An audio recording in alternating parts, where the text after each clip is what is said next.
In this video, I'm going to show you how you can send a gift on TikTok comment section. Okay, let's get started. As usual in this channel, we don't waste our viewers time. Open TikTok app. After opening TikTok app, you will locate the video that you want to send the gift.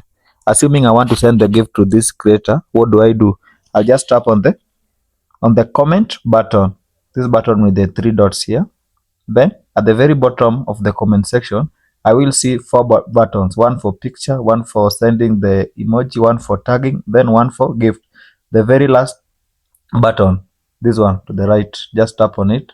Then TikTok will require you to recharge your account in order to have those coins. Now just click on recharge, then select the package that you want to recharge. After recharging, you can comfortably send the gift to your favorite creator. So that's how you send a TikTok gift comment. Thank you guys for watching. If you are not subscribed, please do me a favor and subscribe to this channel. Thank you.